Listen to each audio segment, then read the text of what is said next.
Okay ਅਸੀਂ Bible open ਕਰਾਂਗੇ ਤੇ ਕਲੂਸੀਆ ਦੀ ਕਿਤਾਬ ਦੇ ਵਿੱਚ ਜਾਵਾਂਗੇ ਉਹਦੇ ਦੂਸਰਾ ਚੈਪਟਰ ਉਹਦੀ 6 ਤੇ 7 ਆਇਤ ਪੜਾਂਗੇ ਅਸੀਂ you can start Pastor Dagu. Okay, now let us all look at this picture, and if you got a picture on your phone you can look at it. Look here everyone, this picture of this tree, what does it say? और laptop पे देखो ਤੁਸੀਂ photo ਦਿਖਾਈ ਦੇ ਰਹੀ ਹੈ ਤੁਹਾਨੂੰ ਉਹ ਕੀ ਕਹਿ ਰਹੀ ਹੈ ਫੋਟੋ ਤੁਹਾਨੂੰ ਕੁਝ ਕਹਿ ਰਹੀ ਹੈ ਕੀ ਕਹਿ This big tree, it's a very big tree, it is on the beach, you see. एक बड़ा दरख्त ਤੁਸੀਂ देख रहे हो ਇਹ ਦਰਖਤ ਕਾਦੇ ਉੱਤੇ ਹੈ ਇਹ ਬੀਚ ਦੇ ਕੰਢੇ ਦੇ ਉੱਤੇ ਹੈ Okay, now this tree, although the waves are washing the sand, is all washed. That is, you see, it's empty at the bottom. It's clear. There's no sand. ਤੁਸੀਂ ਦੇਖ ਪਾ ਰਹੇ ਹੋ ਇਹ ਫੋਟੋ ਦੇ ਵਿੱਚ ਕਿ ਜਿਹੜਾ ਸਮੁੰਦਰ ਦਾ ਪਾਣੀ ਹੈ ਉਹਨੇ ਕਿੰਨੀ ਸਾਫ਼ ਤਰ੍ਹਾਂ ਨਾਲ ਇਹਨੂੰ ਥੱਲੋਂ ਕਲੀਨ ਕਰਤਾ ਕਿ ਇਹਦੇ ਥੱਲੇ ਬਿਲਕੁਲ ਵੀ ਜਿਹੜੀ ਮਿੱਟੀ ਹੈ ਉਹ ਨਹੀਂ ਹੈਗੀ ਬਿਲਕੁਲ ਤੁਸੀਂ ਦੇਖ ਪਾ ਰਹੇ ਹੋ ਫੋਟੋ ਦੇ ਵਿੱਚ ਉਹ ਬਿਲਕੁਲ ਖਾਲੀ ਹੈ ਥੱਲੋਂ ਖਾਲੀ ਹੋਇਆ ਪਿਆ ਬਿਲਕੁਲ So why is that tree standing still today? Why is the tree still standing? Because its roots are very deep inside. ਇਹ ਜਿਹੜਾ ਦਰਖਤ ਹਜੇ ਵੀ ਇਹ ਖੜਿਆ ਹੋਇਆ ਹੈ ਇਹਦਾ ਕੀ ਕਾਰਨ ਹੈ ਉਹਦਾ ਕਾਰਨ ਇਹ ਹੈ ਕਿਉਂਕਿ ਜਿਹੜੀਆਂ ਨੇ ਜੜ੍ਹਾਂ ਨੇ ਉਹ ਬਹੁਤ ਮਜ਼ਬੂਤ ਨਾਲ ਥੱਲੇ ਨੇ Today I want you to think of yourself as this tree. Think that you are this tree today. Is everyone listening to me? If you're listening, wave to me. ਤੇ ਦੇਖੋ ਜਦੋਂ ਅੱਜ ਮੈਂ ਤੁਹਾਨੂੰ ਕਹਿਣਾ ਚਾਹ ਰਿਹਾ ਜਿੰਨੇ ਵੀ ਭੈਣ ਭਰਾ ਇੱਥੇ ਬੈਠੇ ਨੇ ਉਸ ਗੱਲ ਨੂੰ ਧਿਆਨ ਨਾਲ ਸੁਣੋ ਇਸ ਚੀਜ਼ ਨੂੰ ਅੰਡਰਸਟੈਂਡ ਕਰੋ ਕਿ ਇਹ ਦਰਖਤ ਦੀ ਜਿਹੜੇ ਜੜ੍ਹਾਂ ਨੇ ਕਿੰਨੀਆਂ ਮਜ਼ਬੂਤ ਨੇ ਅੱਜ ਆਪਣੇ ਆਪ ਨੂੰ ਜਗ੍ਹਾ ਤੇ ਰੱਖੋ ਕਿ ਅਸੀਂ ਵੀ ਉਵੇਂ ਹਾਂ Just to think this is you, okay? It reminds me of what our relationship with Jesus should be like. ਇਹ ਜਿਹੜੀ ਚੀਜ਼ ਹੈ ਮੈਨੂੰ ਇੱਕ ਚੀਜ਼ ਦੀ ਯਾਦ ਕਰਾਉਣ ਦੀ ਕੋਸ਼ਿਸ਼ ਕਰ ਰਹੀ ਹਾਂ ਕਿ ਇਹ ਜਿਹੜੀ ਜੜ੍ਹਾਂ ਨੇ ਦਰਖਤ ਦੀਆਂ ਕਿੰਨੀਆਂ ਮਜ਼ਬੂਤ ਨੇ ਇਹੋ ਜਿਹਾ ਜਿਹੜਾ ਰਿਸ਼ਤਾ ਸਾਡਾ ਪਰਮੇਸ਼ਰ ਦੇ ਨਾਲ ਹੋਣਾ ਜ਼ਰੂਰੀ See, when the storms come, when the rough seas come, you won't be washed away because your roots are strong. ਜਦੋਂ ਵੀ ਤੂਫਾਨ ਆਵੇ ਜਾਂ ਤੁਹਾਨੂੰ ਇਸ ਤਰ੍ਹਾਂ ਦੀ ਜਿਵੇਂ ਇਹ ਦਰਖਤ ਦੀਆਂ ਜਿਹੜੀਆਂ ਜੜ੍ਹਾਂ ਦੇ ਵਿੱਚ ਥੱਲੋਂ ਮਿੱਟੀ ਨਿਕਲ ਗਈ ਹੈ ਕੁਝ ਵੀ ਏਦਾਂ ਦੇ ਹਾਲਾਤ ਤੁਹਾਡੀ ਜ਼ਿੰਦਗੀ 'ਚ ਆ ਜਾਣ ਪਰ ਤੁਹਾਡੇ ਜੜ੍ਹਾਂ ਇੰਨੀਆਂ ਮਜ਼ਬੂਤ ਹੋਣੀਆਂ ਚਾਹੀਦੀਆਂ ਨੇ ਜਿਵੇਂ ਦਰਖਤ ਸਟਿਲ ਖੜਿਆ So today I pray that your roots will grow deep in the word, in the truth, and in love. ਮੈਂ ਅੱਜ ਚਾਹੁੰਦਾ ਜਿਹੜੀਆਂ ਜੜ੍ਹਾਂ ਨੇ ਤੁਹਾਡੀਆਂ ਇਹ ਦਰਖਤ ਦੀ ਤਰ੍ਹਾਂ ਇੰਨੀਆਂ ਕਿ ਮਜ਼ਬੂਤ ਹੋ ਜਾਣ ਜਿਹੜੀਆਂ ਸੱਚਾਈ ਦੇ ਨਾਲ ਪਿਆਰ ਦੇ ਨਾਲ ਤੇ ਮਜ਼ਬੂਤੀ ਦੇ ਨਾਲ ਖੜੀਆਂ ਰਹਿਣ hallelujah Amen. Is everybody there with me? Understanding the picture. This is very important to get the understanding of this picture. ਮੈਂ ਅੱਜ ਤੁਹਾਨੂੰ ਫੇਰ ਤੋਂ ਦੱਸਣ ਰਿਮਾਈਂਡ ਕਰਾਉਣ ਦੀ ਕੋਸ਼ਿਸ਼ ਕਰ ਰਿਹਾ ਕਿ ਇਹ ਫੋਟੋ ਸਮਝ ਰਹੇ ਹੋ ਤੁਸੀਂ ਜਦੋਂ ਤੱਕ ਇਹ ਫੋਟੋ ਨਹੀਂ ਸਮਝੋਗੇ ਤੁਹਾਨੂੰ ਵਚਨ ਨਹੀਂ ਪਤਾ ਲੱਗੇਗਾ ਇਹ ਫੋਟੋ ਬਹੁਤ ਜ਼ਿਆਦਾ ਜ਼ਰੂਰੀ ਹੈ ਸਮਝਣ ਦੇ ਲਈ ਅੰਡਰਸਟੈਂਡਿੰਗ ਦੇ ਲਈ If you want to grow in the Lord, you have to make some effort for yourself.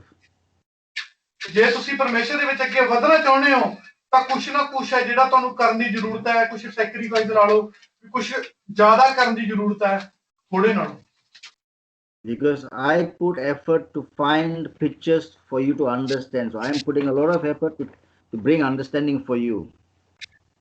ਮੈਂ ਜਿਵੇਂ ਅੱਜ ਪੂਰਾ ਆਪਣਾ ਜਿਹੜਾ ਧਿਆਨ ਲਾਇਆ ਉਹ ਪੂਰਾ ਆਪਣਾ ਸਮਾਂ ਜਿਹੜਾ ਦਿੱਤਾ ਕਿ ਮੈਂ ਤੁਹਾਨੂੰ ਬਿਹਤਰ ਸਮਝਾ ਸਕਾਂ ਉਹ ਸਮਝਾਉਣ ਦੇ ਲਈ ਮੈਂ ਫੋਟੋ ਨੂੰ ਲੱਭਿਆ ਫਿਰ ਮੈਂ ਉਹਨੂੰ ਆਪਣੇ ਕੋਲੇ ਲਿਆ ਤਾਂ ਕਿ ਤੁਹਾਨੂੰ ਬਿਹਤਰ ਆਸਾਨੀ ਨਾਲ ਸਮਝ ਆ ਸਕੇ ਜਿਹੜਾ ਮੈਂ ਐਫਰਟ ਪਾਇਆ ਉਸ ਤਰ੍ਹਾਂ ਦਾ ਐਫਰਟ ਤੁਸੀਂ ਵੀ ਪਾਓ Amen. So that is important for you to put effort. Okay. Amen. ਇਹ ਗੱਲ ਜ਼ਰੂਰੀ ਹੈ ਕਿ ਤੁਸੀਂ ਵੀ ਐਫਰਟ ਪਾਓ ਉਹ ਕੋਸ਼ਿਸ਼ ਕਰੋ ਜਿਹੜੀ ਅੱਜ ਪਾਕਿਸਤਾਨ ਕੋਲ ਕਿਤੇ ਤੁਸੀਂ ਪਰਮੇਸ਼ਰ ਲਈ ਵੀ ਕਰੋ I've always, most of the time I say, put effort for you to grow. It is important for you to grow, put effort. Okay? ਮੈਂ ਹਮੇਸ਼ਾ ਤੁਹਾਨੂੰ ਇੱਕੋ ਹੀ ਗੱਲ ਕਹਿਣਾ ਹੁੰਦਾ ਕਿ ਜੇ ਪਰਮੇਸ਼ਰ ਦੇ ਵਿੱਚ ਵਧਣਾ ਹੈ ਤਾਂ ਵਧਣ ਦੇ ਲਈ ਕੁਛ ਨਾ ਕੁਛ ਐਫਰਟ ਹੈ ਜਿਹੜਾ ਕਰੋ ਕੁਛ ਨਾ ਕੁਛ ਕੋਸ਼ਿਸ਼ ਹੈ ਜਿਹੜੀ ਕਰੋ ਤੇ ਕੋਸ਼ਿਸ਼ ਕਰਨ ਦੇ ਨਾਲ ਹੀ ਤੁਸੀਂ ਵਧੋਗੇ Okay, so today's message, the title of this message today is How to Stay Deeply Rooted in Christ. ਅੱਜ ਦਾ ਜਿਹੜਾ ਮੈਸੇਜ ਹੈ ਉਹ ਮੈਸੇਜ ਹੈ ਕਿ ਤੁਸੀਂ ਪਰਮੇਸ਼ਰ ਦੇ ਵਿੱਚ ਕਿਵੇਂ ਮਜ਼ਬੂਤੀ ਨਾਲ ਆਪਣੇ ਜਿਹੜੇ ਜੜਾਂ ਨੇ ਉਹ ਬਣਾ ਸਕਦੇ ਹੋ ਕਿ ਮਜ਼ਬੂਤੀ ਨਾਲ ਖੜੇ ਰਹੋ। ਹਾਲੇਲੂਇਆ। ਮਸੀਹ ਦੇ Amen. Because I said you think that you are this tree and these are the roots. This is you. How strong are you? ਇਹ ਇੱਕ ਦਰਖਤ ਹੈ, ਤੁਸੀਂ ਦੇਖਿਆ ਫੋਟੋ ਦੇ ਵਿੱਚ, ਉਹਦੇ ਥੱਲੇ ਸੀ ਉਹਦੀਆਂ ਜੜਾਂ, ਉਹ ਕਿੰਨੀਆਂ ਮਜ਼ਬੂਤ ਸੀ ਧਰਤੀ ਦੇ ਵਿੱਚ। ਠੀਕ ਹੈ, ਉਹ ਸਮਝੋ ਕਿ ਤੁਸੀਂ ਉਹਦੀਆਂ ਜੜਾਂ ਤੁਹਾਡੇ ਤੇ ਡਿਪੈਂਡ ਕਰਦੀਆਂ ਨੇ ਹੁਣ, ਉਹ ਕਿੰਨੀਆਂ ਮਜ਼ਬੂਤ ਨੇ ਤੁਹਾਡੀਆਂ ਪਰਮੇਸ਼ਰ ਦੇ ਨਾਲ। Amen. So I'm going to give you today like 10 points. Okay, 10 points of how to get rooted in Christ. ਤੇ ਅੱਜ ਮੈਂ ਤੁਹਾਨੂੰ 10 ਚੀਜ਼ਾਂ ਦੱਸਾਂਗਾ, ਤੁਸੀਂ ਲਿਖਿਓ ਉਹ 10 ਚੀਜ਼ਾਂ ਤੁਸੀਂ ਪਰਮੇਸ਼ਰ ਦੇ ਵਿੱਚ ਆਪਣੇ ਜੜਾਂ ਨੂੰ ਮਜ਼ਬੂਤ ਕਰ ਸਕਦੇ। Okay, first let's go to the scripture of Colossians chapter 2 verse 6 and 7. ਪਹਿਲੀ ਅਸੀਂ ਪੜਾਂਗੇ ਕਲੋਸੀਆਂ ਦੀ ਕਿਤਾਬ ਉਹਦਾ ਦੂਜਾ ਚੈਪਟਰ ਦੀ 6 ਤੇ 7 ਆਇਤ। Okay, what you can do is, Ravinder, you can read in Punjabi first just for them to understand. Okay, okay. ਕਲੋਸੀਆਂ ਦੀ ਕਿਤਾਬ ਵਿੱਚ ਹੈ, ਉਹਦਾ ਦੂਸਰਾ ਚੈਪਟਰ ਦੀ 6 ਤੇ 7 ਆਇਤ ਮੈਂ ਪੰਜਾਬੀ ਵਿੱਚ ਪੜਾਂਗਾ। ਸੋ ਜਿਵੇਂ ਤੁਸੀਂ ਮਸੀਹ ਯਿਸੂ ਪ੍ਰਭੂ ਨੂੰ ਕਬੂਲ ਕੀਤਾ, ਤਿਵੇਂ ਤੁਸੀਂ ਉਹਦੇ ਵਿੱਚ ਚੱਲਦੇ ਜਾਓ, ਫੜ ਕੇ ਅਤੇ ਉਹਦੇ ਉੱਤੇ ਉਸਰ ਕੇ ਅਤੇ ਆਪਣੀ ਨਿਹਚਾ ਵਿੱਚ ਦ੍ਰਿੜ ਹੋ ਕੇ, ਜਿਵੇਂ ਤੁਹਾਨੂੰ ਉਪਦੇਸ਼ ਹੋਇਆ ਸੀ, ਧੰਨਵਾਦ ਬਾਲਾ ਕਰਦੇ ਜਾਓ। Hallelujah. Amen. Amen. So from these two verses, I want to pick up 3 points. The first point is receive Jesus Christ. ਇਸ ਸਕ੍ਰਿਪਚਰ ਦੇ ਵਿੱਚੋਂ 3 ਪੁਆਇੰਟ ਮਿਲਦੇ ਨੇ। ਮੈਂ ਪਹਿਲਾ ਪੁਆਇੰਟ ਲਵਾਂਗਾ ਕਿ ਜਿਹੜਾ ਪ੍ਰਭੂ ਯਿਸੂ ਮਸੀਹ ਨੂੰ ਕਬੂਲ ਕਰਨਾ, ਉਹਨੂੰ ਕਬੂਲ ਕਰੋ। In your Bible, you can underline that. Receive Jesus Christ. ਤੇ ਤੁਸੀਂ ਆਪਣੀ ਬਾਈਬਲ ਦੇ ਵਿੱਚ ਵੀ ਇਸ ਨੂੰ ਅੰਡਰਲਾਈਨ ਕਰ ਸਕਦੇ ਹੋ ਕਿ ਪ੍ਰਭੂ ਯਿਸੂ ਮਸੀਹ ਨੂੰ ਕਬੂਲ ਕਰੋ। The second one is where it says being instructed. ਤੇ ਦੂਸਰੀ ਚੀਜ਼ ਕੀ ਹੈ? Tell me again, brother. Being instructed, where it says just as you were instructed, and the overflowing with gratitude. Okay, ਤੇ ਨੇਚਾ ਵਿੱਚ ਕੀ ਹੈ? ਦ੍ਰਿੜ ਰਹੋ। ਇਸ ਚੀਜ਼ ਨੂੰ ਅੰਡਰਲਾਈਨ ਕਰ ਸਕਦੇ ਤੁਸੀਂ। ਦੂਸਰੀ ਚੀਜ਼ ਨੇਚਾ 'ਚ ਦ੍ਰਿੜ ਰਹੋ, ਬਣੇ ਰਹੋ। Instructed, and the third one is overflowing with gratitude. Or the third one is overflowing with gratitude. ਤੀਸਰੀ ਚੀਜ਼ ਕੀ ਹੈ? ਉਹਦੇ ਉੱਤੇ Overflowing with gratitude. It's verse 7. ਦੂਸਰੀ ਚੀਜ਼, ਸੌਰੀ ਗਲਤ ਹੈ, ਦੂਸਰੀ ਚੀਜ਼ ਮੈਂ ਦੁਬਾਰਾ ਦੱਸਣਾ ਚਾਹਾਂਗਾ। ਦੂਸਰੀ ਚੀਜ਼ ਕੀ ਹੈ? ਜੜ ਫੜ ਕੇ ਉਹਦੇ ਉੱਤੇ ਉਸਰ ਜਾਓ। ਤੇ ਤੀਸਰੀ ਚੀਜ਼ ਕੀ ਹੈ? ਕਿ ਨੇਚਾ ਦੇ ਵਿੱਚ ਦ੍ਰਿੜ ਬਣੇ ਰਹੋ। Amen. So the point we are talking about is this tree is how to grow your roots strong in Christ. ਇਹ ਜਿਹੜਾ ਜਿਹਦਾ ਵਚਨ ਹੈ, ਇਹ ਦਰਖਤ ਫੋਟੋ ਦੀ ਤਰ੍ਹਾਂ ਹੈ ਕਿ ਕਿਸ ਤਰ੍ਹਾਂ ਇਹ ਦਰਖਤ ਦੀਆਂ ਜੜਾਂ ਜਿਵੇਂ ਮਜ਼ਬੂਤ ਨੇ, ਤੁਸੀਂ ਆਪਣੇ ਕਿਵੇਂ ਕਰ ਸਕਦੇ। Okay. Point number 1. Receive Jesus Christ as your Lord and your Savior. ਪਹਿਲੀ ਚੀਜ਼ ਜੇ ਗੱਲਬਾਤ ਕਰਾਂਗੇ, ਜ਼ਿੰਦਗੀ 'ਚ ਕਬੂਲ ਕਰੋ ਤੇ ਆਪਣਾ ਮੁਖੀ ਦਾਤਾ ਮੰਨੋ ਨੂੰ। Amen. So just look at this picture again. This is you, and to be strong, you need Jesus Christ in your life. Yeah. ਜਿਵੇਂ ਫੋਟੋ ਨੂੰ ਦਰਖਤ ਦੀਆਂ ਜੜਾਂ ਮਜ਼ਬੂਤ ਨੇ, ਮਜ਼ਬੂਤ ਕਰਨ ਦੇ ਲਈ ਤੁਹਾਨੂੰ ਕਿਸ ਚੀਜ਼ ਦੀ ਜ਼ਰੂਰਤ ਹੈ? ਤੁਹਾਡੀ ਮਸੀਹ ਦੀ ਜ਼ਿੰਦਗੀ ਦੇ ਵਿੱਚ ਪ੍ਰਭੂ ਯਿਸੂ ਮਸੀਹ ਦੀ। Hallelujah. Amen. So this is really where your faith begins. This is really where life of faith begins. ਇਹ ਇੱਕ ਚੀਜ਼ ਹੈ ਜਿਹੜੀ ਤੁਹਾਡੀ ਜ਼ਿੰਦਗੀ ਹੈ, ਨੇਚਰ ਦੇ ਵੱਲ ਵੱਧਦੀ ਹੈ, ਵਿਸ਼ਵਾਸ ਦੇ ਵੱਲ ਜਿਹੜੀ ਕੀ ਹੈ ਵੱਧਦੀ ਹੈ। ਇਸ ਦੇ ਨਾਲ ਜਦੋਂ ਪ੍ਰਭੂ ਯਿਸੂ, you need to accept and receive Jesus Christ into your life. ਤੁਹਾਨੂੰ ਉਹਨੂੰ ਐਕਸੈਪਟ ਕਰਨ ਦੀ ਜ਼ਰੂਰਤ ਹੈ, ਉਹਨੂੰ ਆਪਣੇ ਆਪ ਲੈਣ ਦੀ ਜ਼ਰੂਰਤ ਹੈ ਪ੍ਰਭੂ ਯਿਸੂ ਮਸੀਹ ਨੂੰ, ਉਸ ਤੇ ਵਿਸ਼ਵਾਸ ਕਰਨ ਦੀ ਜ਼ਰੂਰਤ ਹੈ। ਉਸ ਤੋਂ ਬਾਅਦ whether you are a new believer or a long time church goer, matter ਨਹੀਂ ਕਰਦਾ ਤੁਸੀਂ ਨਵੇਂ ਹੋ ਮਸੀਹ ਦੇ ਵਿੱਚ ਜਾਂ ਕਾਫੀ ਟਾਈਮ ਤੋਂ ਪੁਰਾਣੇ। take time to know Jesus and let him into your heart. ਜੇ ਸਮਾਂ ਕੱਢੋ ਕਿ ਉਸ ਨੂੰ ਤੁਸੀਂ ਹੋਰ ਜਾਣੋ ਤੇ ਆਪਣੀ ਜ਼ਿੰਦਗੀ ਵਿੱਚ ਉਸ ਨੂੰ ਕੰਮ ਕਰਨ ਦਿਓ। Commit yourself to live a life with Him and follow His ways. ਜੋ ਉਹਦੀ ਮਰਜ਼ੀ ਹੈ ਉਸ ਦੇ ਕਦਮਾਂ ਦੇ ਉੱਤੇ ਤੁਸੀਂ ਕੀ ਆ ਚੱਲਦੇ ਜਾਓ।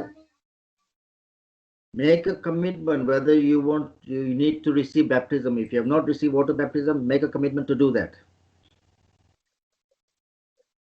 ਜਿਵੇਂ ਕਿ ਤੁਸੀਂ ਇੱਕ ਕਮਿਟਮੈਂਟ ਕਰੋ, ਇੱਕ ਵਾਅਦਾ ਕਰੋ ਉਹਦੇ ਨਾਲ।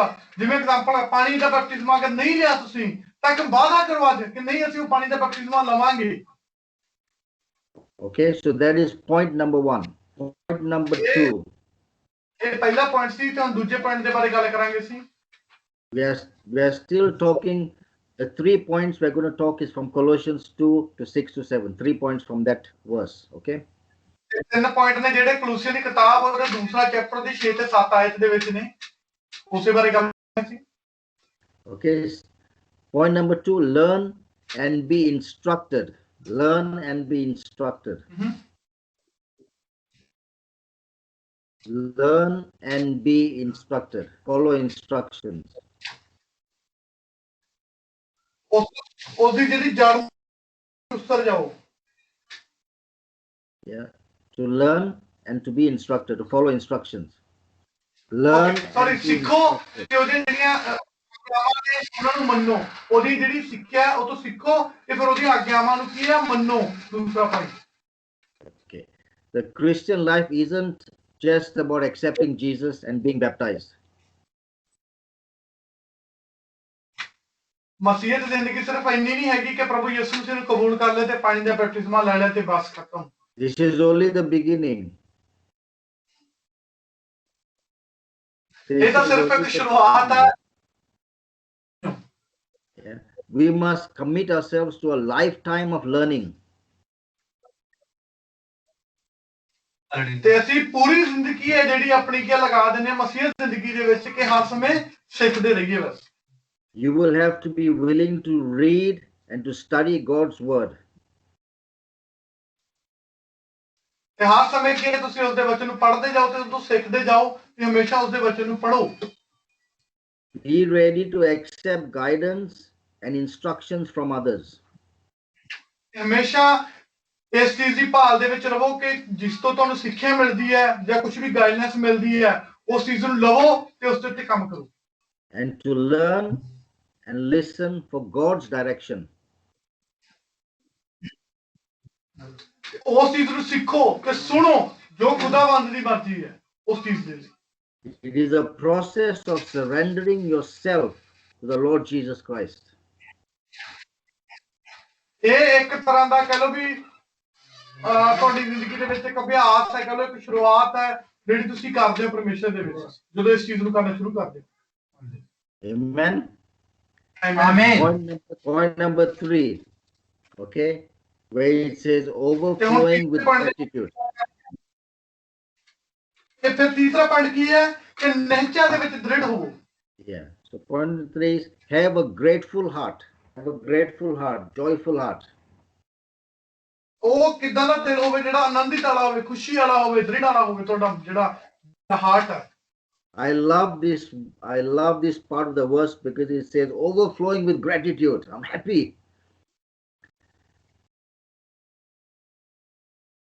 ਕਿ ਜਦੋਂ ਪੜ੍ਹਦਾ ਮੈਂ ਬੜਾ ਖੁਸ਼ ਹੁੰਦਾ ਇਸ ਖਾਸ ਇਸ ਵਚਨ ਦੇ ਲਈ ਕਿ ਨਿਹਚਾ ਦੇ ਵਿੱਚ ਦ੍ਰਿੜ ਹੋਵੋ। How many of you are happy? How many of you are grateful for what God has done in your lives? ਕਿੰਨੇ ਜਣੇ ਅੱਜ ਖੁਸ਼ ਹੋ ਤੇ ਕਿੰਨੇ ਜਣੇ ਕਹਿ ਰਹੇ ਹੋ ਪਰਮੇਸ਼ਰ ਨੂੰ ਕਿ ਹਾਂ ਪਰਮੇਸ਼ਰ ਨੇ ਮੇਰੀ ਜ਼ਿੰਦਗੀ 'ਚ ਕੰਮ ਕੀਤੇ ਨੇ ਮੈਂ ਖੁਸ਼ ਹਾਂ ਉਹਦੇ ਲਈ। Almost all brother. If you are excited, you need to jump on your feet and shout, not just sit down. You need to jump and say, yes, I am grateful. Yes, I am grateful. ਤੇ ਜੇ ਤੁਸੀਂ ਵਾਕਈ ਖੁਸ਼ jump ਕਰਕੇ ਕਰੋ yes ਮੇਰੀ ਜ਼ਿੰਦਗੀ 'ਚ ਕੁਝ ਕੀਤਾ। ਯੈਸ ਜੇ ਤੁਸੀਂ ਜ਼ਿੰਦਗੀ 'ਚ ਕੁਝ ਨਹੀਂ ਕੀਤਾ ਫਿਰ ਤੁਸੀਂ ਬੈਠ ਸਕਦੇ ਤੇ ਕਹਿ ਸਕਦੇ ਕੁਝ ਨਹੀਂ ਹੋਇਆ। I am looking in Parliament room. There is no passion in there. Nobody seems to be grateful. If you are grateful, you need to jump. ਸ਼ਾਹ ਨਹੀਂ ਹੈਗਾ। ਜੇ ਚਾਰ ਮਾਹੌਲ ਦੇਖ ਰਹੇ ਨੇ ਉਹ ਜਿਨ੍ਹਾਂ ਨੇ ਨਹੀਂ ਮਾਰੀ ਨਾ ਤੁਸੀਂ ਪਹਿਲਾਂ ਬਣਵਾ Grateful, you need to be jumping about in there. I'm looking in there. No one is jumping in Parliament Co. Pastor ਡੈਕੋ ਕਹਿ ਰਹੇ ਨੇ ਕਿ ਮੈਂ ਸਿਰਫ ਤੁਹਾਡੇ ਤੇ ਨਿਗਾਹ ਦੇਖ ਰਿਹਾ ਕਿ ਕਿਹੜਾ ਜੰਪ ਕਰ ਰਿਹਾ ਇਹਦਾ ਮਤਲਬ ਜਿਹੜਾ ਨੇ ਜੰਪ ਨਹੀਂ ਕੀਤਾ ਉਹਨੇ ਜ਼ਿੰਦਗੀ 'ਚ ਕੁਝ ਨਹੀਂ ਹੋਇਆ ਅਗਰ jump So let us do one more time. Let us do one more time. Everybody that is grateful, stand up on your feet and start to shout. Yes! Yes! Thoda improvement ho gaya. Huh? I want you to remember one thing. It is not for me. It is for God is watching you. How grateful you are. ਇਹ ਮੇਰੇ ਲਈ ਹੈਗਾ ਜੇ ਤੁਹਾਡੀ ਜ਼ਿੰਦਗੀ 'ਚ ਕੁਝ ਕੀਤਾ ਤੇ ਮੈਂ ਤੁਹਾਨੂੰ ਕਹਿ ਰਿਹਾ ਕਿ ਜੰਪ ਕਰੋ ਬਲਕਿ ਜੇ ਤੁਹਾਡੀ ਜ਼ਿੰਦਗੀ 'ਚ ਵਾਕਈ ਕੁਝ ਹੋਇਆ ਤਾਂ ਲਈ ਜੰਪ ਕਰਨਾ ਹੈ ਪਰਮੇਸ਼ਰ ਦੀ ਖੁਸ਼ੀ ਕਰਨੀ ਹੈ ਕਿ ਹਾਂ if you are one of this, if you are this tree and your roots are strong in the Lord, you need to be strong. So if you're strong, you will be excited. You will be saying yes, not just sitting quietly. ਜੇ ਤੁਸੀਂ ਇਸ ਦਰਖਤ ਦੀ ਤਰ੍ਹਾਂ ਹੋ ਜਿਵੇਂ ਕਿ ਜਣਾ ਹੈਗਾ ਠੀਕ ਤੇ ਜਿਵੇਂ ਅਗਰ ਤੁਹਾਡੇ ਵਿੱਚੋਂ ਕੋਈ ਵੀ ਇਹਦੇ ਵਰਗਾ ਦਰਖਤ ਵਰਗਾ ਹੈ ਜਿਹਦੀ ਜੜ੍ਹਾਂ ਮਜ਼ਬੂਤ ਨੇ ਤੇ ਪਰਮੇਸ਼ਰ ਦੀ ਵੀ ਤੁਸੀਂ ਮਜ਼ਬੂਤ ਬਣੇ ਰਹਿਣਾ ਤਾਂ ਫਿਰ ਖੁਸ਼ੀ 'ਚ ਆਨੰਦ ਹੋ ਕੇ ਜੋਸ਼ ਦੇ ਨਾਲ ਕਹਿਣਾ ਹਾਂ ਪਰਮੇਸ਼ਰ ਨੇ ਮੇਰੀ ਜ਼ਿੰਦਗੀ What is this tree telling you? This tree is telling you, look, I am grateful that I am so strong that I can stand even on the soil. Nothing is touching me. Can you do that? Yes. ਇਹ ਚੀਜ਼ ਨੂੰ ਕਰ ਸਕਦੇ ਤਸਵੀਰ ਤੁਹਾਨੂੰ ਕੀ ਕਹਿ ਰਹੀ ਹੈ ਕਿ ਪਰਮੇਸ਼ਰ ਦੇ ਵਚਨ ਦੇ ਮੁਤਾਬਕ ਇਹ ਟਰੀ ਤੁਹਾਨੂੰ ਕੀ ਕਹਿਣ ਦੀ ਕੋਸ਼ਿਸ਼ ਕਰ ਰਿਹਾ ਕਿ ਤੁਹਾਡੀਆਂ ਜਿਹੜੀਆਂ ਜੜ੍ਹਾਂ ਮਜ਼ਬੂਤ ਨੇ ਤੁਹਾਡੇ ਮਿੱਟੀ ਥੱਲੇ ਨਹੀਂ ਹੈਗੀ ਪਰ ਪਰਮੇਸ਼ਰ ਨੂੰ ਤੁਸੀਂ ਧੰਨਵਾਦ ਕਰ ਸਕਦੇ ਕਹਿ ਸਕਦੇ ਮੇਰੇ ਜੜ੍ਹਾਂ ਤੂੰ ਮਜ਼ਬੂਤ ਕੀਤੀਆਂ ਨੇ ਜੜ੍ਹਾਂ ਤੇਰੇ ਥੱਲੇ ਧਰਤੀ ਵੀ ਮੈਨੂੰ ਚਾਹੇ ਕੁਝ ਵੀ ਨਹੀਂ ਹੈਗਾ ਪਰ ਮੈਨੂੰ ਕੋਈ ਨਹੀਂ ਹਿਲਾ ਸਕਦਾ ਇਹਦੇ ਲਈ ਜਿਹੜਾ ਧੰਨਵਾਦ ਹੈ ਥੈਂਕਫੁਲ ਹੈ ਤੇ ਖੁਸ਼ੀ ਨਾਲ ਉਹਦਾ ਆਨੰਦ ਕਰੋ hallelujah When you learn to acknowledge God in everything that He does for you, your blessings will come even more. ਜਦੋਂ ਤੁਸੀਂ ਉਹਦਾ ਧੰਨਵਾਦ ਕਰਦੇ ਹੋ ਜੋ ਉਹਨੇ ਤੁਹਾਡੇ ਲਈ ਕੀਤਾ ਤੇ ਜਿਹੜੀਆਂ ਬਰਕਤਾਂ ਨੇ ਪਰਮੇਸ਼ਰ ਦੀਆਂ ਤੁਹਾਡੇ ਕੋਲ ਹੋਰ ਜ਼ਿਆਦਾ ਆਉਂਦੀਆਂ hallelujah Amen. Blessings will come, trials will come, temptations will come. How strong are you? How strong are your roots? ਤੇ ਫਿਰ ਇਹ ਜਦੋਂ ਤੁਸੀਂ ਕਰਦੇ ਹੋ ਬਰਕਤਾਂ ਆਉਂਦੀਆਂ ਨੇ ਫਿਰ ਟ੍ਰਾਇਲ ਵੀ ਆਉਂਦੇ ਨੇ ਠੀਕ ਹੈ ਤੇ ਫਿਰ ਤੁਹਾਨੂੰ ਇਹ ਵੀ ਦੇਖਣਾ ਹੁੰਦਾ ਕਿ ਤੁਸੀਂ ਕਿੰਨੀ ਖੁਸ਼ੀ ਦੇ ਨਾਲ ਕਿੰਨੀ ਆਨੰਦ ਦੇ ਨਾਲ ਜਿਹੜੇ ਤੁਹਾਡੇ ਜੜ੍ਹਾਂ ਨੇ ਉਹ ਮਜ਼ਬੂਤੀ ਨਾਲ ਬਣੀਆਂ ਹੋਈਆਂ ਨੇ ਤੇ ਪੱਕੀਆਂ hallelujah Amen. Okay. So are you understanding what is the topic we are talking about today?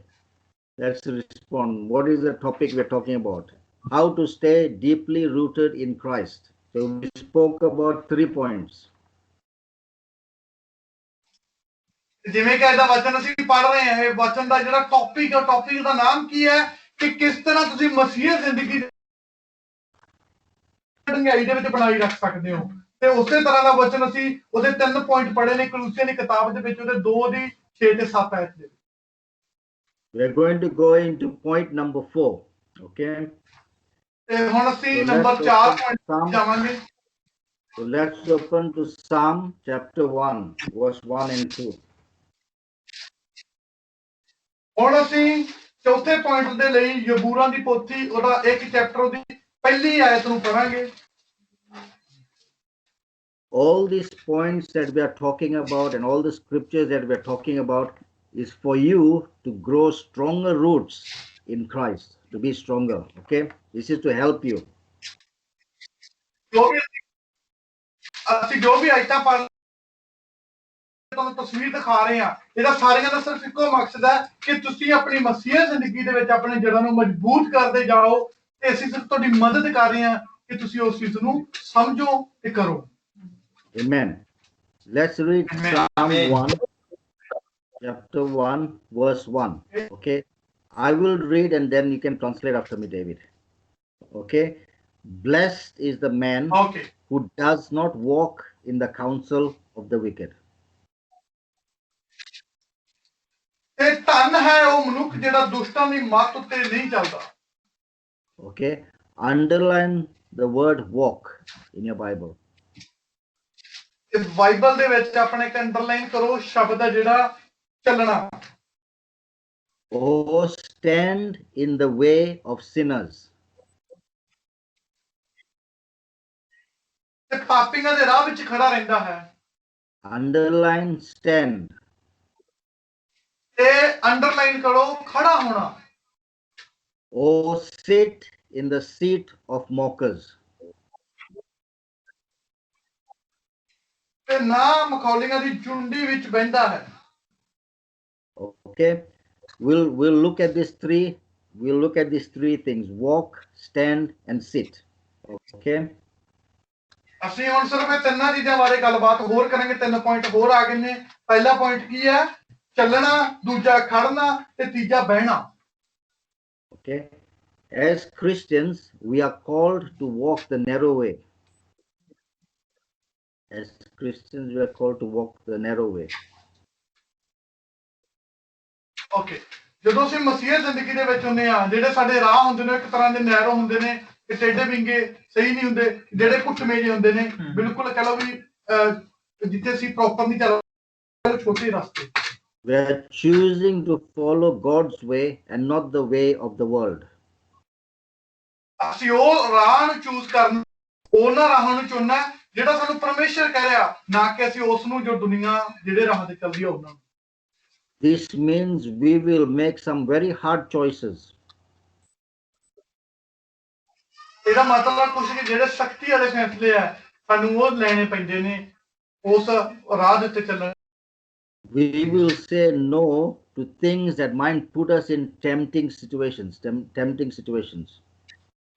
ਕਈ ਵਾਰ ਸਾਡੇ ਹਾਲਾਤ ਵੀ ਇਦਾਂ ਦੇ ਆ, ਕਹ ਲਓ ਪ੍ਰਤਾਵੇ ਸਾਡੀ ਜ਼ਿੰਦਗੀ ਦੇ ਵਿੱਚ ਆ ਜਾਂਦੇ ਨੇ।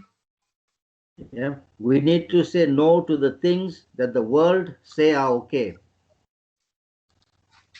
ਸਾਨੂੰ ਉਹਨਾਂ ਚੀਜ਼ਾਂ ਤੋਂ ਹਮੇਸ਼ਾ ਨਾ ਕਰਨ ਦੀ ਜ਼ਰੂਰਤ ਹੈ ਜਿਹੜੀ ਲੋਕ ਦੁਨੀਆ ਦੇ ਵਿੱਚ ਜਿਹਨੂੰ ਹਾਂ ਕਹਿੰਦੇ ਨੇ।